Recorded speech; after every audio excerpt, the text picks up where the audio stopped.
Good evening. You're listening live to the Xtreme Movie Show. I'm your host, Rob. Alongside me tonight, I have the young 20-something Professor Pixel watching with me our James Bond franchise review and Roger Moore's debut, nonetheless, of Live and Let Die from 72, 73-ish. And I have to say, Professor Pixel, after watching it today, I realized I hadn't seen this in a long time. And my thoughts on the movie are pretty much what I described in the write-up for Live and Let Die and James Bond.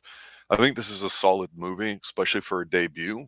I also think that it's a little dated with some of the things we'll jump into as we review. There's a lot to like about it. I don't hate it, but the problem with a dated movie is when it's dated, sometimes people don't get the references or what it meant at the time. But that being said, I think it works for when it was released.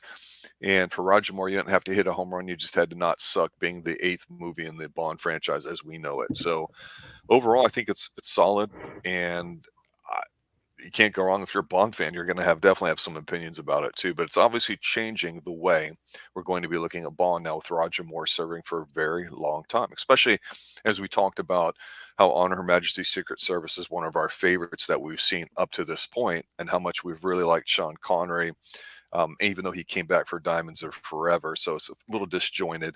But initially, what's your take on this film before we get rolling in at the beginning scene? Sorry, you lost me in that last bit. What did you say? What's your initial take?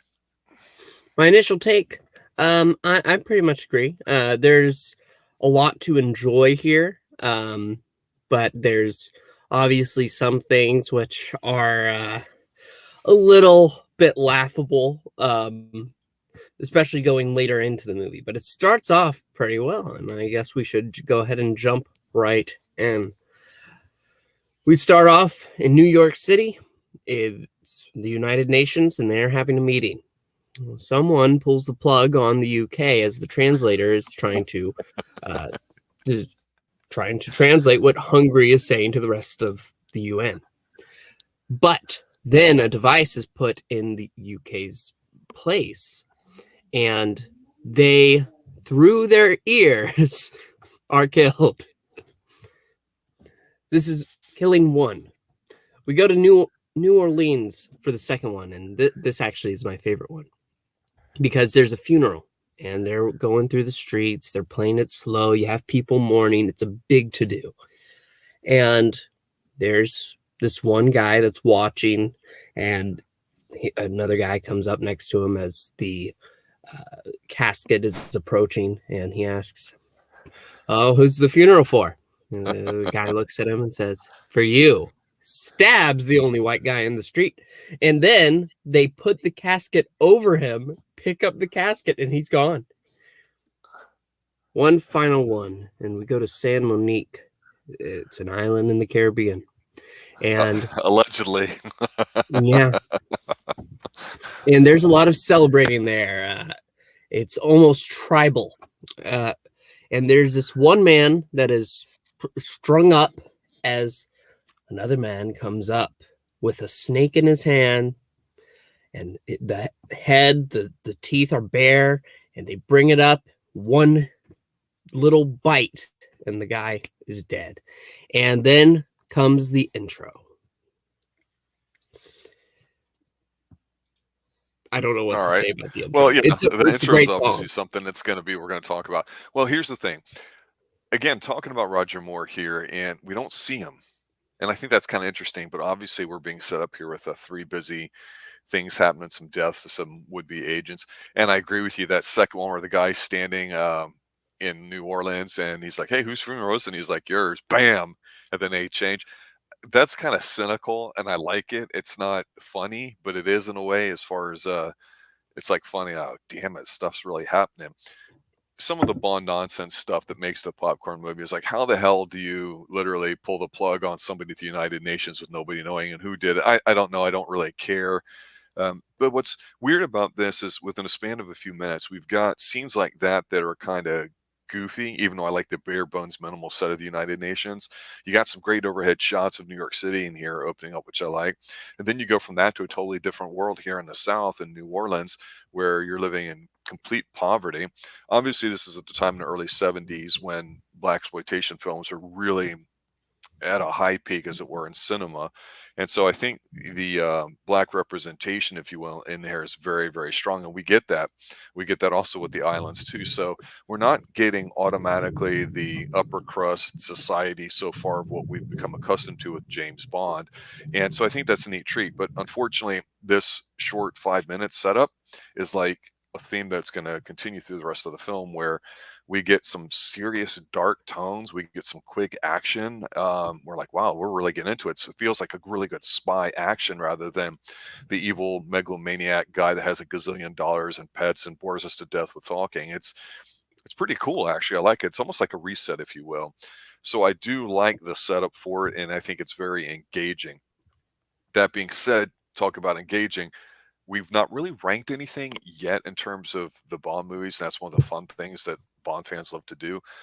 But as a kid, this is one of the first James Bond movies I ever saw. And the title and the opening scene kind of was almost a little spooky if you're like 5, 6, 7, 8 years old watching it, with like all the occult stuff and the snake and people being scared and terrified. You know, as an adult watching it, you're like, yeah, okay. But back then, seeing that stuff on the screen, it wasn't as popular as one might be accustomed to today on with all the streaming services. So it's dated in that the occult was really big in the 70s, and blaxploitation films that Bond decided to be a part of. The writing team was written by a different person that has worked on some Bond scripts, so it's going to feel different.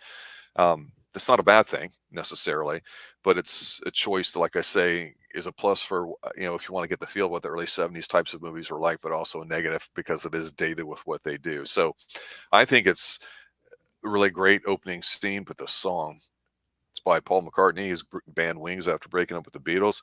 Very dynamic, very bombastic, very large, fantastic. I mentioned before about how Diamonds Are Forever, Shirley Bassey, great big voice. The song is the song. Goldfinger, everybody loves the movie and the song, but this, at the end of the song, I'm pumped up. I want to see what the hell's going on because of the setup on that. So far, positive marks. Yeah, no, I agree. This might just be the best Bond song. I don't know. I'd have to think about it more and hear the rest, obviously, but it is just so fantastic. And with the it actually goes to what you said before about this movie having these low dark moments, and it gets slow, then it amps it right up. It's perfect.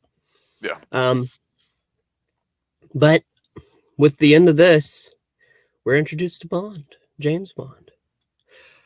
There's a woman sleeping on top of him, and he has an electric watch.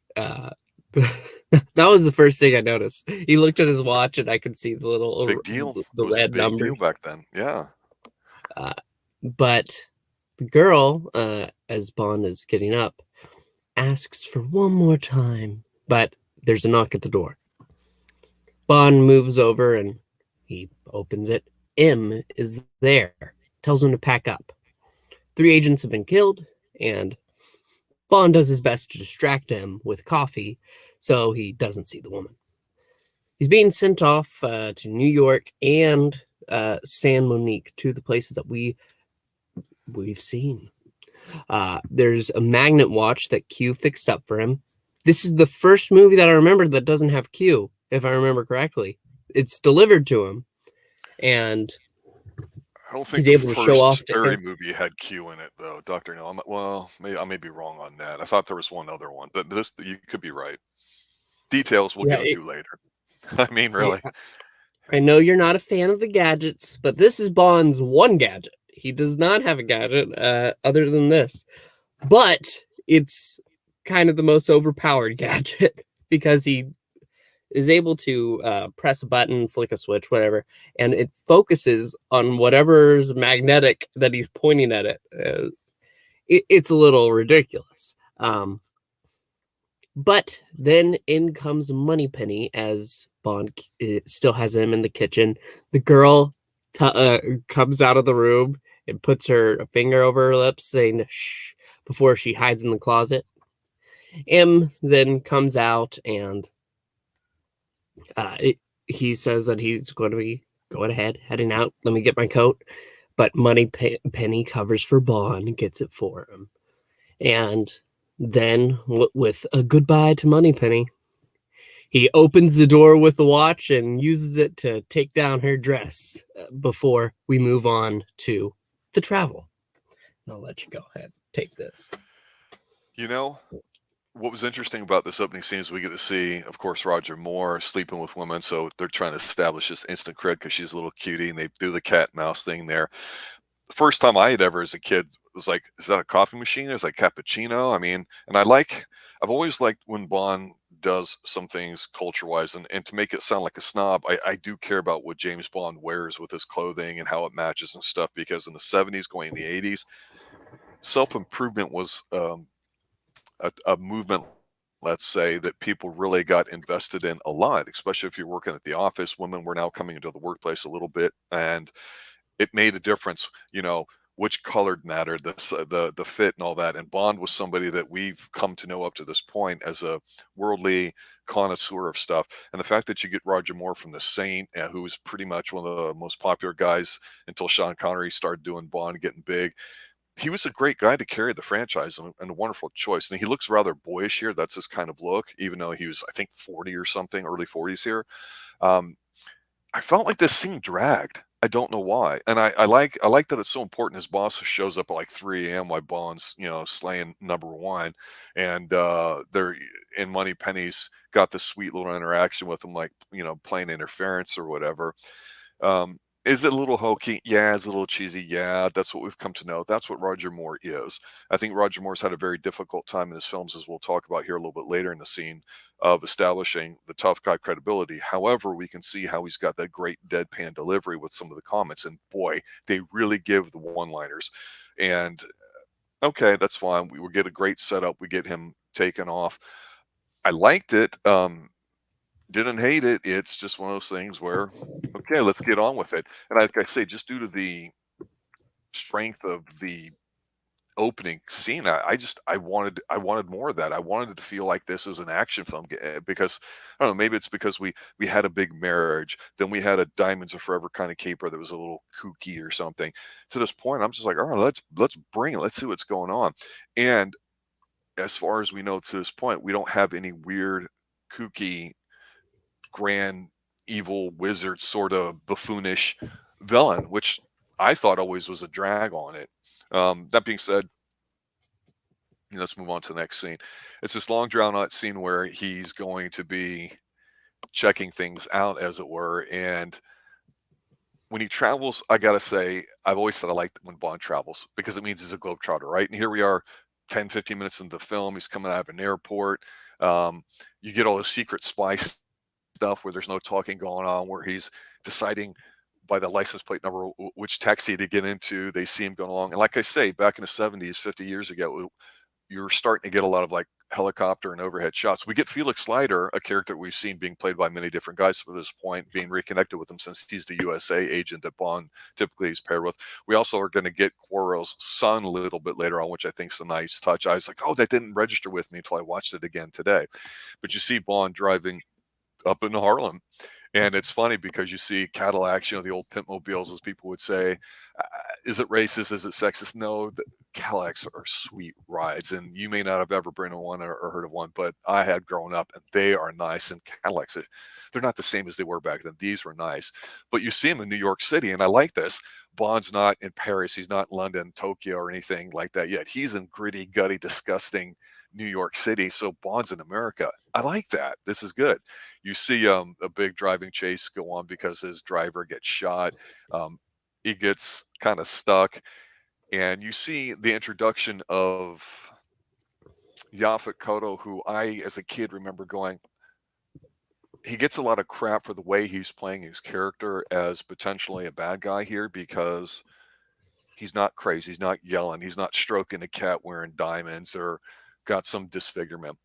He's a well-educated, well-spoken, well-dressed African-American individual talking like he's got a PhD in international politics or something. So you got a movie that's very heavy on the African-American representation in here, and it's really done well. It's prominent, it's center. It's going to be a focal piece of this film. And for that time, like I say, early 70s, I think it's a strong thing. One thing when you have a franchise like this is you want to stick with your template because it's successful, but at the same time, Bond was always made cheap enough where they were able to make mass amounts of money. They could afford to decide what things they want to do, and it was a big deal. And I love this whole scene going into the voodoo shop, and he's in Harlem. And Oh, the one Colt. thing about the whole the cult shop and all that. And as a kid, you're seeing all this stuff. You're like, wow, this is kind of disgusting. It's got that 70s grungy vibe. And I love how Bond himself, he's got the suit on and he's in Harlem. And yet he's walking around like he's got his eye up or whatever. But he just sticks out like a sore thumb. And I just love how this gets changed. And you see a guy walk in and he's the lackey that was actually driving the hit car. And I don't know if Bond really, I don't know if you as a viewer can tell that he recognizes this is the guy that put the hit out on his driver, but Bond's seeking out info or whatever. And he's so stiff. It's got like a baseball bat up his ass. It's incredible.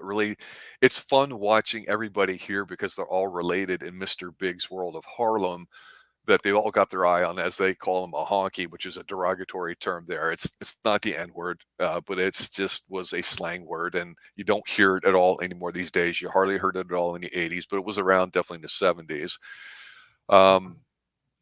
It's an interesting little scene, but then we get something that's even more interesting, and you get to see where he sees the car in the parking lot, but we get to see Solitaire.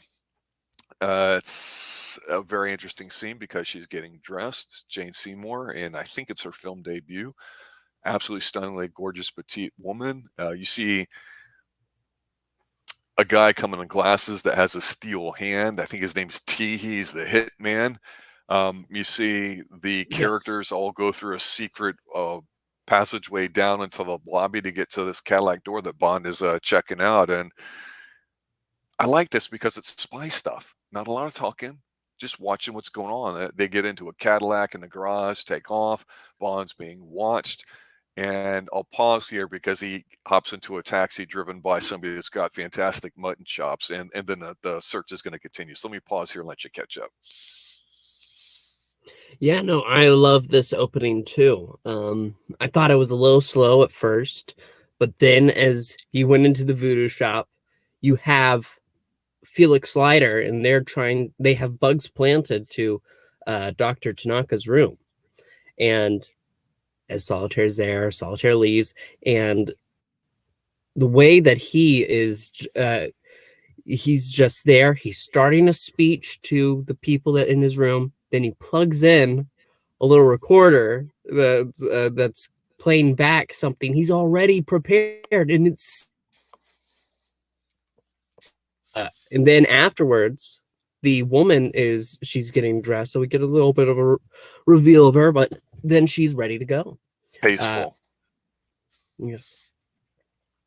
And Bond, at that moment, he goes out there and he uses a taxi to keep tailing this one car. And there's actually a short exchange where he says to the driver, if you keep behind them, I'm going to give you an extra $20. And the driver looks at him and says, shoot, for $20, I'll take you to a Ku Klux Klan cookout. It's great. It's great. But once the car stops, Bond tells him to go ahead and get out. He pays the man, gets out of the car. The taxi driver's in on it, calls ahead into the building. Inside, he goes to order a drink, bourbon and water, I think he said. Yes. And he's told to go into the first booth. Then, once the server comes over, he says he's willing to offer money for info.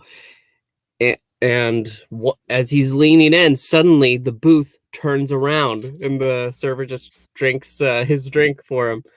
Before he is in a room, he sees Miss Solitaire, and then comes a man with a claw, Teehee, that we've said before. Mm-hmm. And he takes Bond's gun and he bends the I can't remember the barrel. The barrel. There you go. Yeah. once the Bond just tosses the gun in the trash, and he goes over to the card lady and asks if he's in there. He's told to take a card, and first he pulls the fool. Then here comes somebody, Mr. Big, I think his name is. That's what they call him. And he says, not the man, but Mr. Big. yes.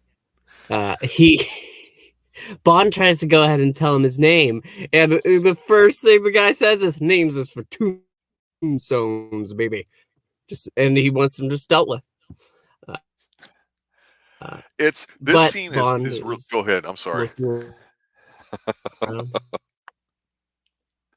So, up here saying that before the scene has a stopping point, a halting point, he goes up to the lady once more and says, he pulls another card and says, "I think this is us," and it's the lover's card. Now go ahead. Yeah, this scene is really important because when I mentioned about Bond being really, really white and uppity Bond, the British stuffiness, this is what we mean, because he's got to establish himself as being totally different than Sean Connery. And that's the bottom line. And it's hard to do that. I mean, Timothy Dalton had been around as an actor for some time, but he felt that he was too young to play the role of Bond. And a lot of these guys are stage trained. And then, like I say, a lot would do TV, but Connery had been around for a while, and Roger Moore just has a different way of interpreting the character. So you're trying to give who you have your best writing, your best things for it. So we see a less physical Bond in a sense, and a bit more of a culture one. Not that Sean Connery didn't have those traits, but here, when he's walking around, you can see he's just rocking his whiteness. And like when he asks for the bourbon and water, he's like, "Tell him I'd like it neat, please." He's being really proper, and the guy doesn't even know what that means. He's like, "That's without ice." He gets all these quips in there like "F you," because he's not going to physically overpower anyone. But when he went in the secret room where he gets spun around, first thing I noticed is like, God, the prices of food before getting off the gold standard, which is happening right now in the early 70s, are so cheap. And I bet it was really good. But he's there and he's surrounded. So you see him trying to figure out how to get himself out of this mess. You see him taking everything in. So it's not that Connery didn't play an intellectual Bond and try to take advantage of opportunities, as incredulous as they are in Bond films. You really feel it with Connery here because he's looking around, he's scoping out every little thing. He's not looking to overpower, get in a fight like Connery might do. So more when he sees Solitaire, he can't resist making conversations with women, and he does so almost to the point of arrogance. But what I like about it is as a kid watching this, you're going, okay, he's keeping his cool in a situation. What would James Bond do? How would he get himself out of this situation? He needs help a lot of times, like we said, Connery needed, at least early on, by people that have helped him out too. And who does he get help by? He gets helped by a CIA agent, African American, who happened to have been following him, saying how much he sticks out like a sore thumb. But another interesting little shot here I thought really quick was when Bond actually leaves, is that you see the burnt out buildings there too. There was obviously a lot of riots in a lot of major metropolitan areas, and wherever they shot this, they captured that too, and just gave it a very authentic look of what was going on at that time, or poor areas. And I'm not going to say there's a gentrification theme in this film, because I think it doesn't really stay in Harlem long enough to really do that. But you do get to see what makes me think of that a little bit. It's not just that scene, it's the next scene where they actually focus on the island, was at San Monique, where they're having a little voodoo show for a bunch of tourists. And so obviously it's a lot of people with disposable income, by a guy who I always refer to him as the 7-Up guy, because he used to do a commercial back in the 90s called the Uncola, ha ha ha. And this is the most terrifying thing to me as when I was a kid watching it, because as Bond arrives there, he finds out that there's a Mrs. Bond waiting on him, but you're getting a flavor of the island. So here we are, a half hour into the film. He's traveled around to some different places. A lot of people are dead. We're getting back into the spy element too. I love Bond flying on planes, checking into hotels, getting set up to whatever culture and atmosphere that he's in. Here, it doesn't look like it's a mega hotel in that it's shiny. It's that close-up set that we've talked about before with any of the places that they've been at. I'm not saying it's a cheap ass hotel. I'm sure it's a really nice one. But he passes by, and this is at night, the tarot shop, as it were, where you buy your gifts and souvenirs, and then you see when I say voodoo show, they've got the flamethrowers. It's where people are eating. He's in a suit. He's watching. And of course, we're being set up for characters we're going to see. It's got a waterfall in the background. It's at night. You got the super duper limber guy. It's a cool scene to watch. A lot of flames, a lot of stuff like that. But Bond gets to his room. Of course, it's first class. What does he do? If you've seen Bond films, you know that checking in a hotel room, spending 5 minutes looking at all the good clothes he's wearing and how he packs, and here he's going for a shave. He likes to check his room out to see if he's being bugged. I've always liked this side of Bond and wish they would show it more. But he smells some clothing that's already been unpacked because he doesn't know who Mrs. Bond is. He asks for some Bollinger, which I guess is going to be his champagne of choice. And it's just 5-10 years later, so it's a little easier to find bugs in his room because he has an electronic device.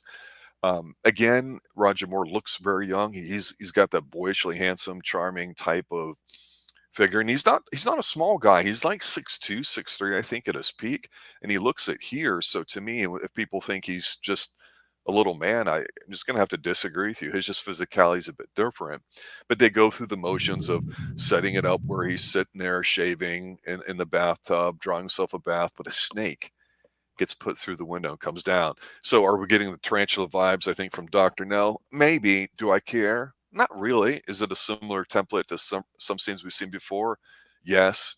Is it bothering me? Not really, because I don't feel like it's overdone or played out or not fresh, because we see a guy coming with the champagne and he's got a real hoarse whisper, and we see Bond coming out signing for it, giving him a tip and all that. He doesn't really look at the guy, but again, this is the guy that was the hitman, and Bond doesn't recognize him. Like, damn it, Bond, how do you not see that? I think as a kid watching, I'm going, boy, all these little things they just missed. But it serves as a distraction for when he leaves. So when Bond goes back to finish up cleaning up in the bathroom, out of the corner, he gets lucky. He kind of sees the snake crawling up to him while he's lighting up what would become many cigars, and he's getting ready to spray some aftershave on. So what does he do? He does the old, I've got my cigar lit kind of flamethrower to take him out. And I know this is dumb and it's stupid, and he hasn't really used his watch yet, but I like a more grounded Bond that uses his wits, tries to figure himself out of situations rather than relying on gadgets and 1 in a million chances to everything to go right. So right now, this whole point, I'm liking it because he hears something, sees a shadow at the window, goes to it. He takes a cigar out, burns the hand with the gun because it's that gun coming in the doorway scene. And who is it? It's quote unquote Mrs. Bond, an African agent, CIA agent who's on her like second case because the first guy died. And I got to bring up something here. Well, I'm going to bring something up here at this scene, then I'll pause because it's something I think we miss with Roger Moore so far to this point, and the women that are involved. Because we've talked about how women, if you're going to die, have sex with Bond. You know, for the most part, you're going to die. Not always, but there's some voodoo relics in the room. Bond tries to put the squeeze on her. She's not having anything about it, but she gets so terrified she ends up in his arms so they can catch up on old things. He is so slick and smooth in a non-threatening way that he's just charming himself into like a second woman in like 30, 45 minutes of the film. I mean, he's shagging and slaying a lot here in it too, but he does it where we're going to see that this is his MO, the Roger Moore way. I'm not creeped out by it. It's different than the, hey, I'm just super sexy Sean Connery. And the voodoo stuff, I think, brings up one thing. I mentioned before how Bond does have a cultured side to him. He's not a thug. He's a guy that went into special forces and had if you read the books and all that, a little bit of a different background, I think, that's presented. But he's an educated, well-rounded individual with a high liberal education. I mean, he knows his arts and stuff, and he has a fondness for suits, women, the high life, right? You can see the look of just absolute, not even annoyance, but incredulity on his face about voodoo that everybody down here on the island takes so seriously. And that's something that you're like, wow, here's an educated man that's basically like almost telegraphing that everybody's an idiot that believes in this stuff, but it's just a stupid thing I'm going to have to deal with tarot cards and Yakult and voodoo and all sorts of stuff. It's like he has no time for it almost, which I think is interesting. We normally don't see Bond get snobby intellectually about it, and that's not a knock on Connery. I'm simply pointing out what we've seen so far from Roger Moore in the first 45 minutes of the film. but he tells her that, the next morning when breakfast arrives, hey, I got to see about getting the car.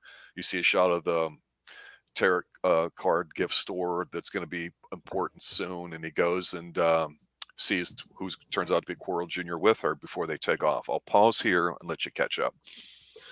Yeah, no, I'm going to just go ahead and say that if this were Sean Connery, he might have gone ahead and slapped Rosie. Calm down, woman. No, but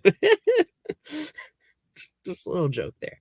But no, you're absolutely right. He's very smooth about it.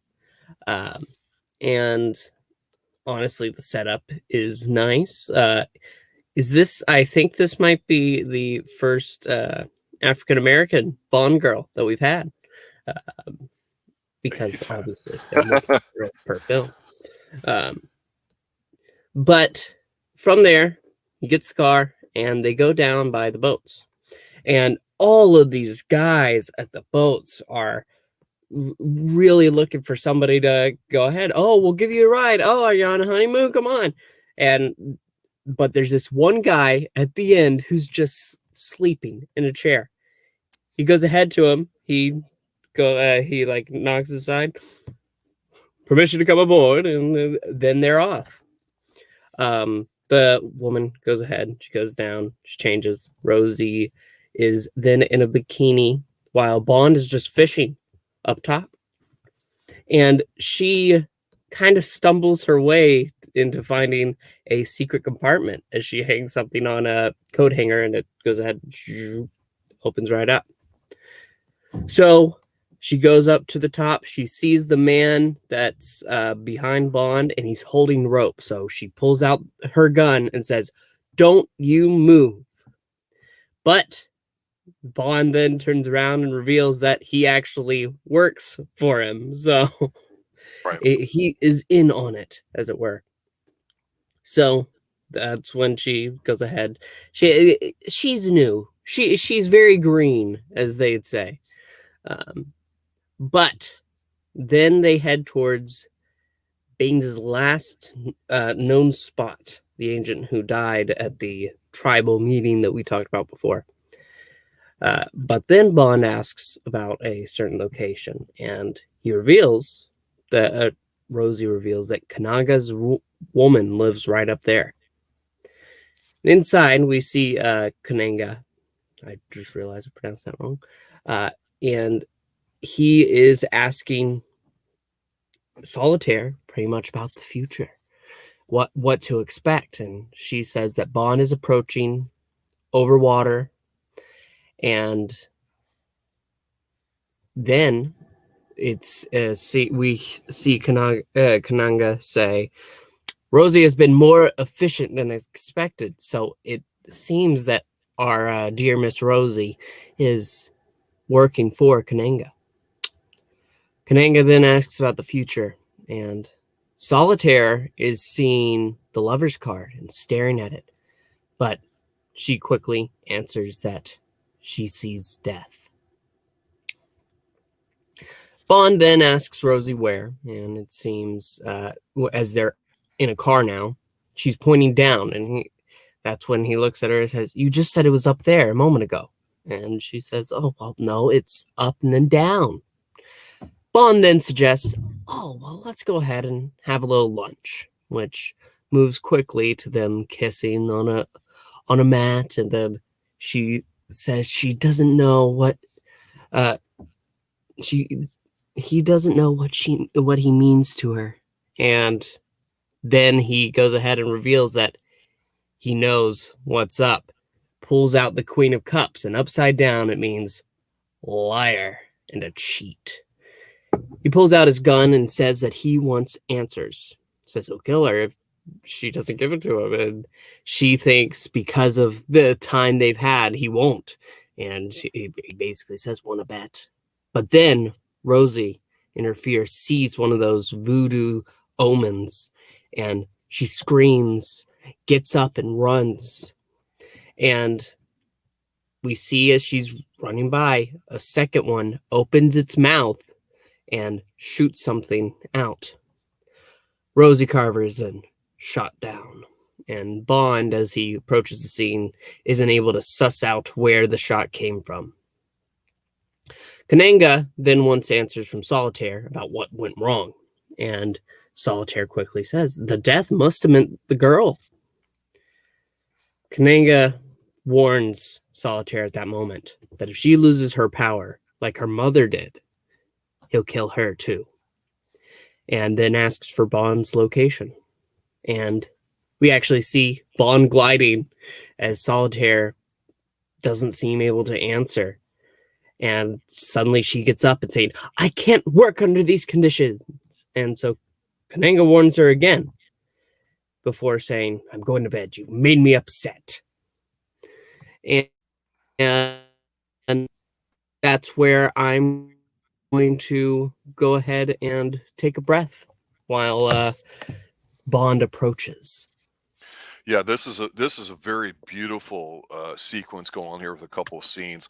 Them on the boat with Coral Jr. and looking up and filming that real time with the camera bobbing up and down, looking up while the rain's getting ready to go.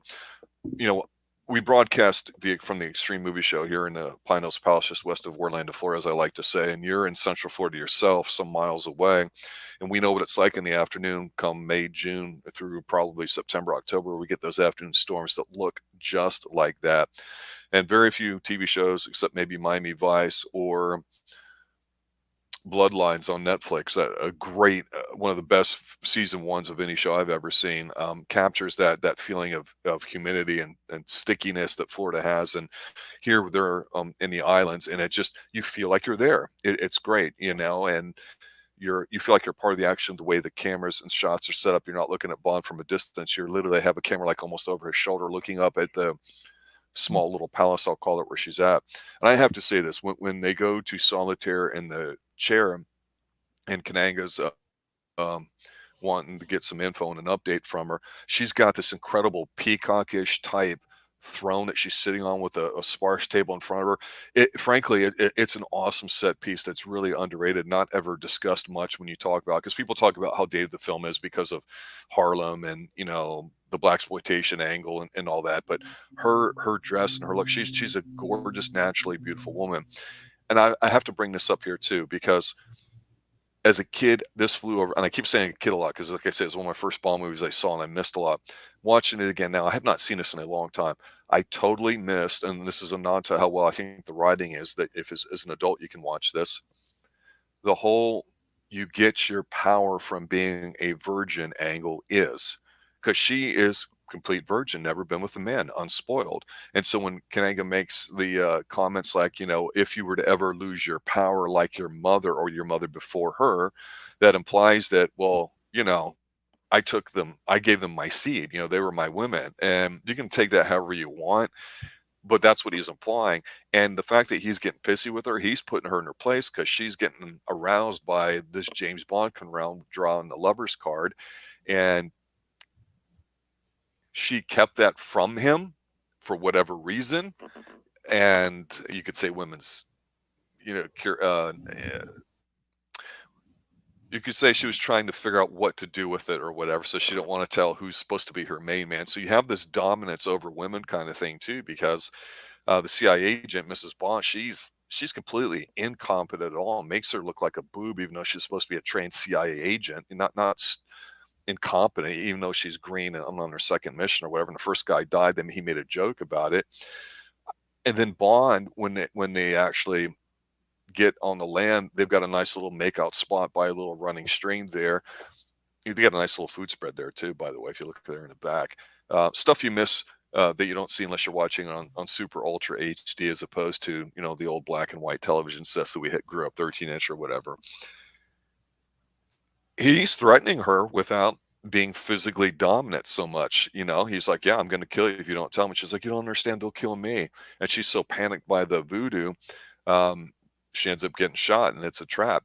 And this whole escalates because they're cutting back and forth with him going in to see what got her killed, to Kananga being pissed off that Bond wasn't able to get lured in more where they could whack him.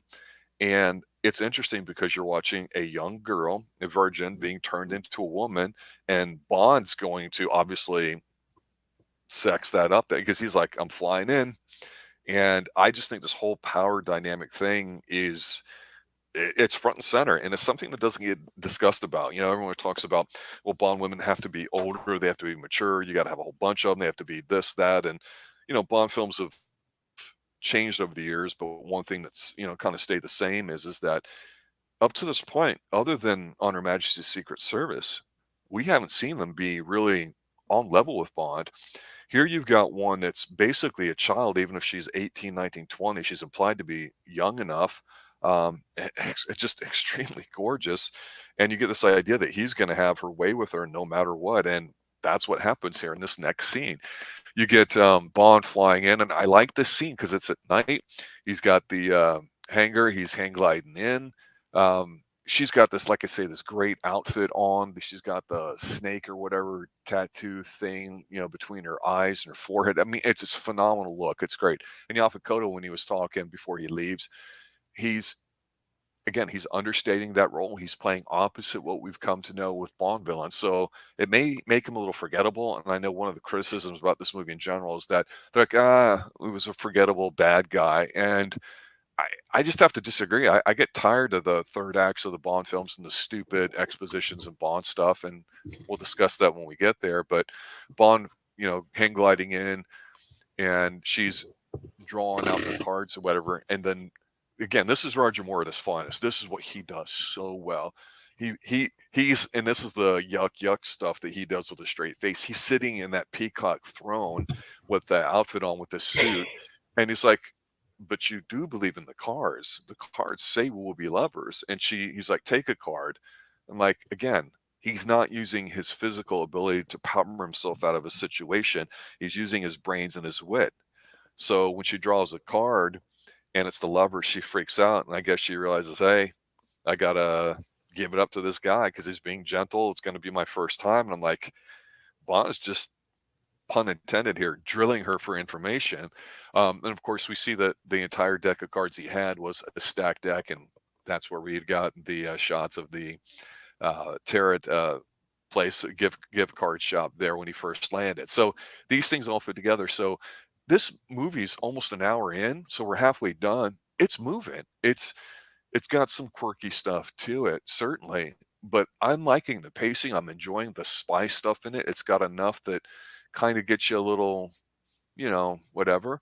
And he basically tells her after, they don't, of course, don't show them making sweet love or whatever. And then you see his watch, but he's trying to find Kananga. She doesn't really know. He's like, I'll send you on a boat. We'll get away from it. And of course, she's like, well, do we have time to go for round 3? And it's like, man, how many women has he had? And how many seeds has he dropped, though, in the past 24 to 48 hours after flying several hours on a plane at different time zones? This guy's, he's got some juice, pun intended. But they walk away in the morning, and they're trying to find out where they needed to go with these, not effigies, but kind of like scarecrows. I'll say voodoo scarecrows. But what was cool about them, too, is they actually had miniature cameras in the eyes, so they were following them the whole time, too. So they were traps as well. But as they're traveling through, trying to find out what the big secret here on Kananga's plantation, I'll call it, I passed by some beautiful scenes of some waterfalls and stuff. We see the, how do I call him? The voodoo guy that we saw at the hotel earlier doing the dancing, leading all that stuff, what I call it, 7-Up guy. And he's just playing a pipe and good morning and everything else. And as soon as they walk off, because there's no real interaction here, it's cool. He takes this little piece of crap looking bamboo recorder, opens up and says, they're on their way, or whatever. And so Bond's being watched, but they come across acres and acres of rolling hills that go to the sea. But then he notices that their poppy fields covered up, and they get shot out by a helicopter. They end up getting up to a very small, I don't even want to call it a town, a little place where some of the workers must live. The police are onto them. She gets on a really old, crappy looking double decker. He drives it. The so-called police force are starting to chase him. And I will say this, I think most of the stuff was filmed in Jamaica, which I have not been to, but I've known several people that have been. They've told me that when I've asked them, hey, in James Bond, does it look like that? And they're like, yeah.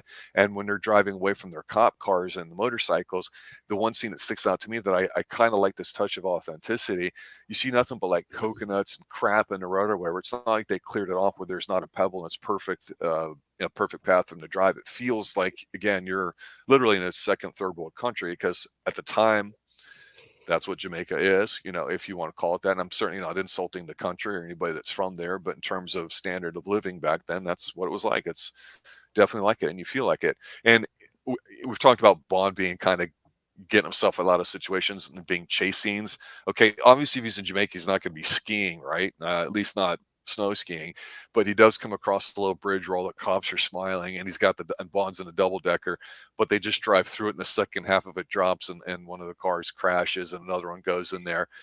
These aren't over the top stunts, but they're more practical ones. I like them. They end up getting on a boat. She's like, I don't care where we go as long as there's one of these, and she lays down, applying Bond, I want some more of your hot sauce or whatever. And Bond's talking with Quarrel about what's going on. He's like, hey, Baines was killed in New Orleans. We need to get there. And I'll quickly say this because I'll let you flesh it out. Within about a minute, they show them leaving from the island, getting on the boat with Quarrel, getting into a taxi cab from a plane flight to go to New Orleans, only to be caught, have a little chase scene in a plane field, and end up back. And I like that. You usually don't see that. Usually it's a linear path for Bond. You go from A to B to C to D, and here you kind of go back and forth a little bit. So I'm really liking this middle part of the film. Let me pause there and let you catch up. I'll admit that the first the chase scenes I kind of turn off, but these first two ones are pretty good. Whenever he's taken from whenever they arrive in New Orleans and at the docks, he gets picked up in a taxi to go to a plane. It's honestly hilarious, where you have Mrs. Bell, who just wants to be taught how to fly, and Bond's like, oh, well, you just have to do this. And he ends up driving the wings straight off the plane because he's trying to avoid Mr. Big's men. But eventually they're able to get out, and Bond goes ahead to Lighters, as it were, and we hear Mr. Bleecker, who's Mrs. Bell's teacher, and he's not happy over the phone. But Bond wants to get some information on a restaurant from Lighter, and Lighter says, we're already ahead of you, and Agent Strutter, who we met earlier, is watching. However, we go to the street, and the funeral is going on like last time, and we know exactly what's going to happen.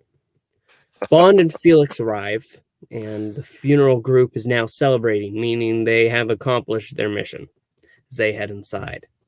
They're offered a booth whenever they first arrive, but Bond says, no, I want to sit by the stage. So they go over, and a woman is there singing the main theme, Live or Let Die, as Felix gets a call from Strutter, apparently, and he goes away. And that's when Bond's chair ends up falling straight down. That was so funny because you can tell he's not. We know what's going to happen, so we're chuckling, going, "Is that going to happen again?" He's got Felix. It feels like it was a dream, so they sit somewhere else. And I'll just say this because I don't have much to add other than the singer that comes out in a little stage show. Bond is looking at her. She does a great job of singing "Live and Let Die" in her own way there too. It's really catchy. I like that. He does a great job of staring at women in bars, which we'll talk more about in other films. Yes. So Felix comes back and asks where his friend is, but we move from him as we see Mr. Big in Solitaire, and Bond is is offered a seat at it. He sits down, and locks come over it, so he's bound into his chair. And Mr. Big says he has a few questions that he's going to answer, that Bond's going to answer. But the big one is, did Bond touch Solitaire? And says, and Bond's saying that I'm a gentleman. I'm not going to say that. And I believe she's a lady. She's not going to answer it either. I will answer questions when I see Kananga. Mr. Big's annoyed and tries a few more times, but then He gives in. He puts his hand to his face and he tears off a bunch of prosthetics. It was Kananga all along as Mr. Big. I should have seen it coming earlier when they got out the pimp clothes whenever Kananga first arrived at that Be one honest. hotel. I don't know how many times you've seen his Bond. As a kid, I didn't know it, and it freaked me out because he was so angry. Did you not know? No. You gotcha. I can't This believe it. is my first time seeing this movie. Yeah, no, I didn't see it coming. I should have. And that's when the plot comes in. Kananga says that he's going to grow all this he's going to go ahead and he's going to make it heroin and he's just going to give it away. He wants to cause upset amongst people, and that's the plot. It'll drive the major crime families insane. But he wants the answer to the question. And because Bond's not giving it, he's saying, okay, I like your watch. And Teehee, I believe, takes it off and tosses it to him. And he says, I'm going to read off the numbers on the back of this watch. And Solitaire, you're going to tell me if it's true or not. He reads them off, and if he's wrong, if she's wrong, he's going to clip off one of Bond's fingers. But after she answers, Tanaka says, oh, okay. And he tosses it back to Bond, who's let out, but he's knocked out and taken away. And Kananga then asks Solitaire, who's standing up and moving across to wipe off her hands with a tissue. He's asking why. And he said he gave her every possible chance. And he slaps her down, saying that when the time came, he would have given her love. But there's no deal with it. And we see the 7-Up guy show the death card. From there, just moving straight into it, Bond is taken to a farm. Trespassers will be eaten sign right there. And he's brought Gator through farm. He's brought through the operation and taken out back where all the crocodiles and one alligator, from the looks of it, they're just there. And you can see Teehee showing him and he's saying how he lost an arm. That's why he has the metal one, because he got eaten by a croc. Then he leads him down this bridge, and Bond stands on this one patch of land in the swamp, and then the bridge is pulled back, leaving Bond surrounded by crocodiles. From there, Bond is just surrounded, and ultimately he's not sure how to get out of it.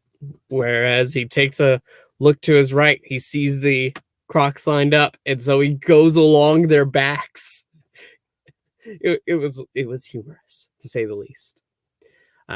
From there, he goes ahead. He lets out at least one crocodile into the mainland, sneaking into the lab, and he sets it ablaze. And he's destroying their operation. And then he gets on a boat, and it's time for another chase scene. And I'll go ahead and take a breath. Yeah, because this is set up really good, and a lot of times it's not the execution, the way a stunt may go or something, which is whatever. It's just set up to it to allow you the opportunity to be completely aware of what's going on here, and the whole interplay with Solitaire. Bond realizes he's got the upper hand as far as not saying anything too, so he plays that, and that's why he's going to go get killed. But again, interesting power dynamic about this woman having her virginity taken by Bond, and you got a white guy stealing a black man's woman, and it's just it's not a white black thing; it's a stealing from some whatever. And even though he seemed like he has this power dynamic, and she's a virgin, there does seem to be in this exchange a sense of, I almost want to say, respect, because he does believe in the old ways, even though he's an entrepreneur, newer guy. So, yeah, he's a voodoo pimp. I mean, is what it is, because he's is going to deal with her in a certain way. He's using the whole voodoo from his culture as a backdrop. He's playing two parts here, literally, as Mr. Big and Kananga. But at the same time, too, he's obviously furious with her, and he tries to control himself, and he's not bitching at her other than, hey, when the time's right, this is what's going to happen. You knew it. And what does the scorned man do? He pimp slaps her and, gives her the backhand or whatever, as opposed to the bitch slap, which would be even more disrespectful. And that's the open hand slap. So one's the backhand, one's the forehand, and you have to know your difference. And there it is. Now, I want to talk about this Bond scene because I've talked to you before about how it's interesting when you have some great stunts and you might get something special, but you don't know how it's going to come. Sometimes you do. I like practical effects versus CGI, and I respect that in any movies. Here, again, I've loved the fact that this is a very toned down Bond where he's just going after a drug dealer, an American one at that, too. It's not, saving the gold out of Fort Knox that might be radioactively induced to throw people off the gold standard or anything else, right? It's just, as far as we know, that's all this guy wants to do. He's using the economics of the time, get people hooked on drugs. A lot of people coming back from the war were getting hooked on them. You had Vietnam going on too, and similar thing there. So this guy's going to give a bunch away for free. And then he's going to get people hooked. Other people are going to go out of business. He's going to then go ahead and step on in and be the man.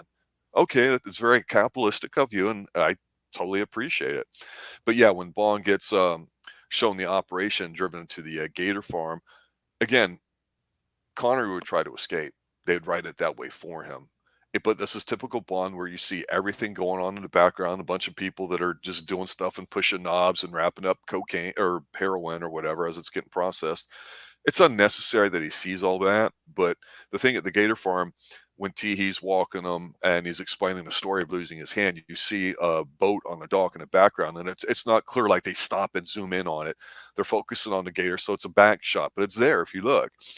And it's interesting to me because, like I say, Roger Moore always tries to throw in quips like, well, I always like to keep these Gators at an arm's length or whatever. And he's not laughing to smile at the guy. He'll do it the straight delivery in the middle of a conversation that if you're not really paying attention to the delivery, you're going, God, he's trying to fight you with his words rather than his actions. But another thing about this, it was a real scene on a real farm. So apparently the stuntman really did get to a position where these were lined up and jumped over them. Now, I don't know if that was part of an old show. Excuse me, I don't know. Here in Florida, we have tons of these. We see these all the time. We see them in our backyards. We see them crossing streets, and in any body of water, there's going to be some, right? I mean, so we have a respect for them, especially during mating season. We don't see them all the time, but you're going to run across them. There's always stories about them. I know people that aren't used to it freak out about it, but you've got to respect these guys on ground. They are super fast. They gator roll your ass. They do a good job of just showing these gators in their natural environment, and you're right. What the hell does Bond do when he's trapped in an island? What would you do? I don't know, but he has to think fast. Boom, he runs on top of them, and it's kind of silly. It's kind of stupid, but I'll have to say this: when Roger Moore is doing it, because he's using his brain, it's fun and it's just enough. And I liked it. I have to admit it. And it's better, I think, than the boat chase scene, which comes up next, which you were building up to and pausing before getting to it, because that, while exciting, we get to the point where it's no longer a Bond movie. It's all third act execution or whatever, because Bond was trying to with his watch pull a boat towards him, but it's stuck, and you see these gators move up and stuff. It's a nice scene. I really, really enjoy it. But I'll just say this about the boat scene. He gets in the speedboat. He's driving around. Again, great shots. He gets a bunch of people getting chasing after him. It's exciting. It's thrilling. It's just kind of boring to me in that if I see it once, I don't really care to see it again, I guess. I mean, I don't hate it. But I guess they're supposed to be traveling on for a while. But the problem here, and I'm going to say it right off the bat, is, and I don't know where the friggin' writers pull off some of the stuff that they thought would be funny, like the two homosexual assassins in Diamonds Are Forever. I don't understand the point of that other than representation. It didn't make sense in terms of what they were trying to do in the film. So I don't get it. Here they put in Sheriff Pepper. J.W. Pepper. Don't even. I mean, it's horrible, and I guess that's their way of making fun of redneck white trash in their opinion in the South. I don't know really what to make of that because I always thought the way they portrayed him was dumb. And I'm not knocking the actor or whatever because he's certainly very memorable, and it's not the last time we'll see him in a James Bond film. But they play him as like a lot of side characters as complete buffoons, and I don't want anybody off the hook by saying, well, it's British writing, so the British have a sense of humor that you don't understand, or I don't understand some of it because I don't get it. Um, One of the bad guys stops and, Pepper pulls a gun out at him and then Bond flies over them, which is kind of neat looking or whatever. But I just I don't know.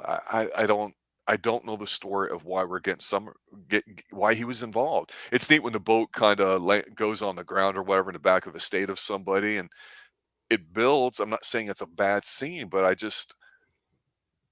guess all their budget went to this, but I don't like Pepper. This just falls flat to me. Yeah. I'm like, yeah, okay, whatever. I'm just gonna stop because I don't really have anything more to say till the very last couple scenes. And what's your take on it? No, I absolutely agree. I think we had two great chase scenes. They were short, sweet, exactly how they should be.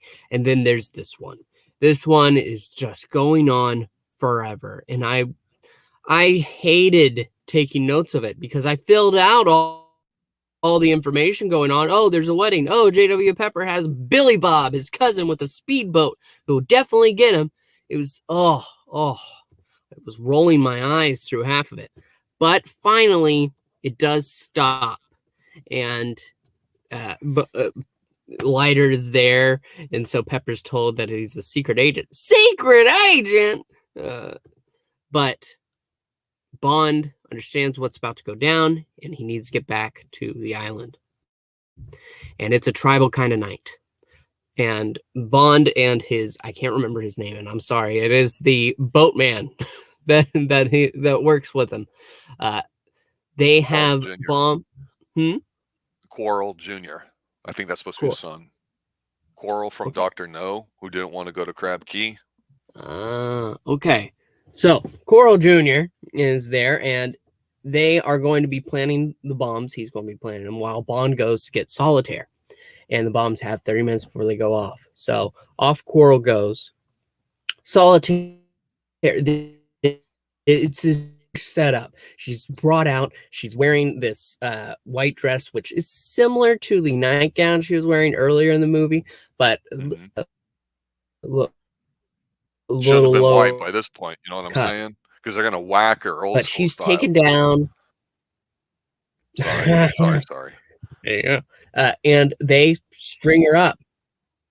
I am going to say, in making the thumbnail, because I make the thumbnails for the Bond films, there's this one picture of her while she's strung up. I guess it's an outtake, but it's instead she's smirking at the snake. It's a pretty good photo. But here she is terrified as it's a huge spectacle. The guy comes out, he has a snake and he's ready, and Bond can't take anymore. He takes out the gun, he shoots him down, he goes over, cuts her from the posts, and there's this one man who comes up from the grave and he shoots it. It's just a statue though. And so a second one comes up, takes a machete, and they have a short fight, but he knocks him down into the snake casket. And then Bond takes Solitaire. They go down the grave elevator and they run out of the way as men are trying to get to him, but they're missing him at every turn. Finally, they do get to the escape hatch, as it were. And it opens up, and there's Kananga. And he has a monorail system that honestly reminds me of which is it? Which movie has Blofeld?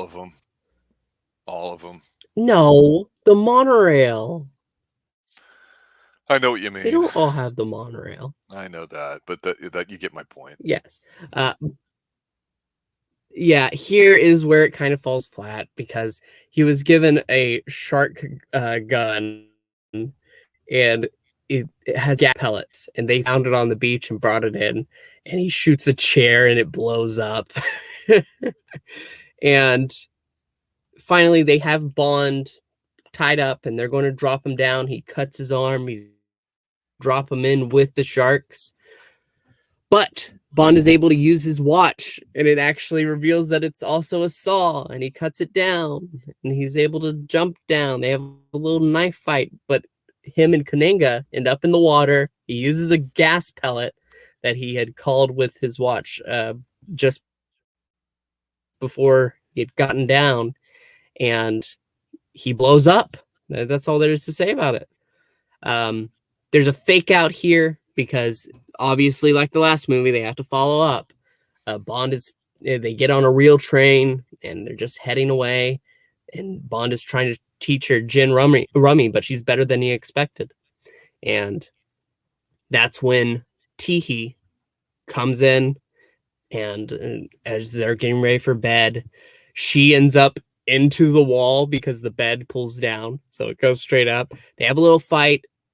Teehee ends up out the window and locks the metal arm, and then he gets her down.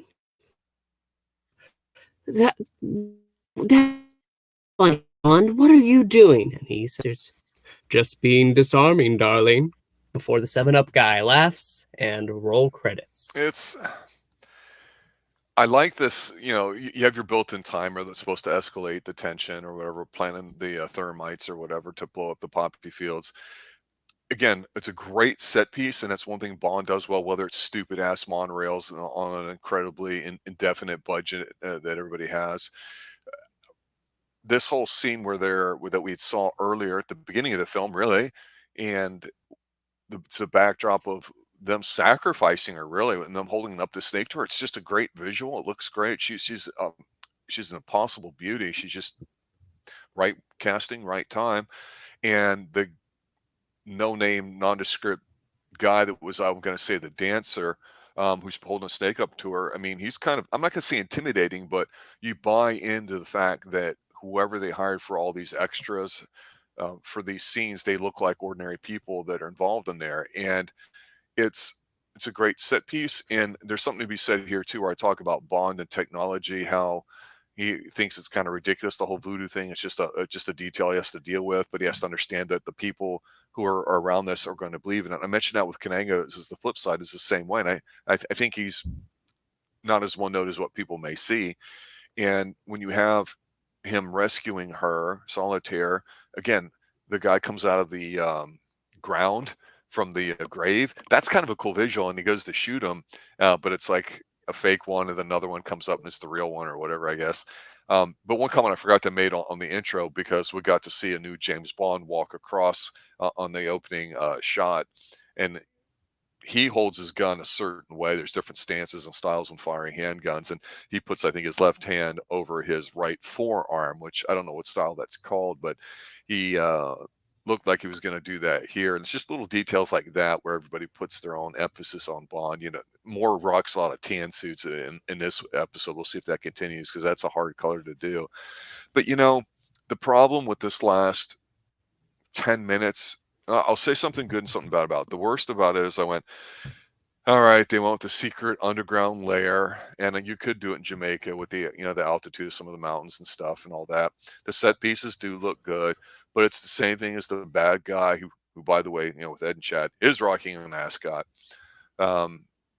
He's explaining to Bond what's going on and everything too. It's just, at this point the movie's over to me. Really, I could care less. The fields are blowing up, everything gets expanded to him. So how do we kill the black guy?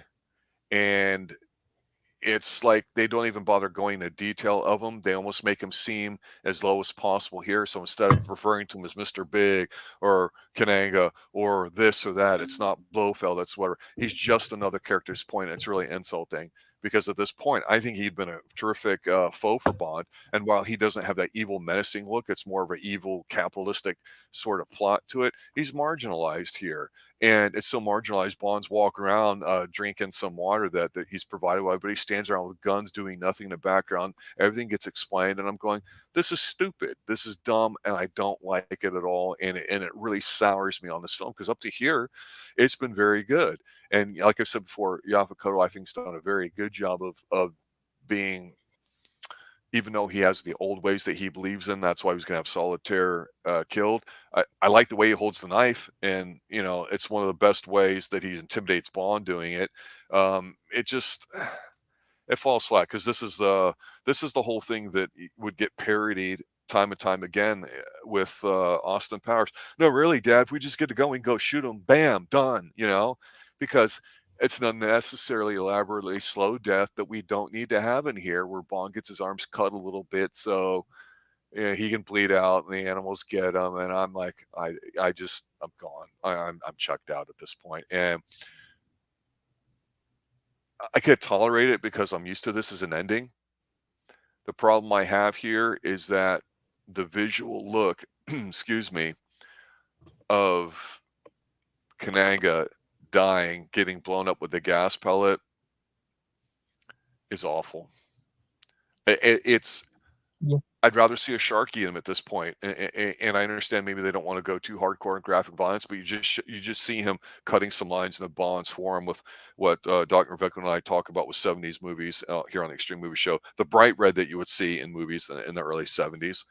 You could do that.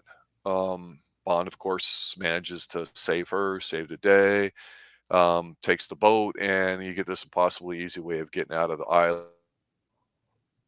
And it's fairly anticlimactic, even when they get onto the train at the end, where they're playing regular cards, not occult cards. And Teehee happens to be there. Hey, we didn't see this in the last film with Diamonds Are Forever, did we? I'm being sarcastic there, because the only good thing about it was after he defeats him, when it goes away with the credits, you see 7-Up guy laughing at the end or whatever. And I'm like, okay, he's part of that clan, but he never tried to attack Bond. Either trying to be funny, or they're trying to imply that we're going to see this guy later, because he's a memorable character. And to me, with his very deep baritone, he could have been almost intimidating, but he's just only in for a few scenes. So they mailed it in the last part. They said, oh, if we get up to here, then all we got to do is this at the end. And that's what it feels like to me. I didn't really like the ending at all. That being said, my final thoughts are, overall, I think it's a solid film. It's a bit more entertaining, despite it being dated. I like Roger Moore. I think they're doing some very obvious things here to make him be different than the others, which I agree you have to do. And again, 8 films in, they know what they're doing. They know how to make the set pieces. They have the writing crew, even though this is written solely by one guy that only helped out before. The action is fantastic, and I like the fact that they kind of dialed things down a little bit too. And unfortunately, the ending is just kind of lame to me. But hey, it's a Bond film. Other than Under Her Majesty's Secret Service, to this point, this is what I've come to expect. Your final thoughts, sir? Yeah, no, I agree. I think if they had him eaten by sharks, it would have been almost poetic, because that's what he wanted to do to Bond. He ends up in his place. But no, they decided, let's blow him up, which is a shame, because he is a fantastic villain. The actor was awesome.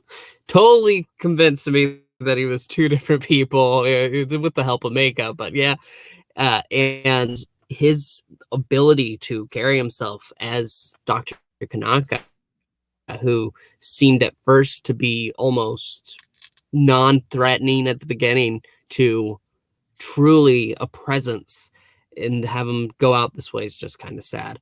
Overall, it's a fine Bond film. It's definitely not no, I don't think any of them can be better than On Her Majesty's Secret Service, but we'll be watching and seeing. But overall, I enjoyed it. I did enjoy it, which is important.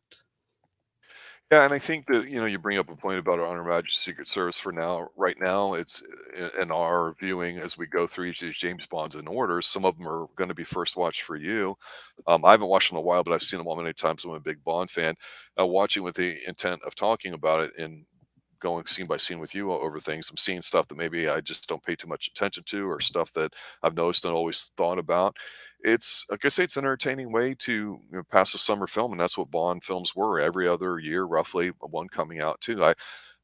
To me, this is one of those blockbuster franchises that, before Star Wars, before Jaws, before all that stuff that people associate American-wise, here you have a British take on something, and they're known for the serializations of things, and I think Moore's done a fine job with it. I like their approach with what they tried doing here in the film. Like I say, the Bond template's alive and strong, but that being said, from every movie here on out, well, at some point we'll stop and we'll go, okay, what was the best Connery films? What was the best Moore films? What was the best film overall? Best opening, best Bond girls? I mean, there's a lot you can really say. And to me, we got some different things here, which make it stand out, but it's hard to see unless you're really looking for them. But right now, I go, well, number one for me is On Her Majesty's Secret Service, period. And a lot of people say Goldfinger. I get it. But for me, it's On Her Majesty's Secret Service. And I go, well, it wasn't better than that, but that doesn't mean it's a bad film, too. And I'm not saying it's the worst either. So not bad. Looking forward to talking about the next one, The Man with the Golden Gun, which is pretty divisive for me as well. Some good and some bad. And can't wait to talk about that on our next one. Want to thank you for tuning in, as always, Professor Pixel. It's interesting. I didn't realize this is the first watch for you, but want to thank Ed and everybody else there in chat showing up and adding to it. We'll be doing the next one in a couple weeks as well, so be on the lookout for that. We also will be turning off here in a moment and setting up to go live for our continuing review of the Rocky Balboa franchise. And right now we're on the 2006 release of Rocky Balboa, a very strong film in the franchise. And that'll be interesting to talk about. And all three of us will be on there, Professor Pixel, RDV, and myself. So look forward to that. Thanks, guys, for listening. Have a good night. And as always, stay extreme.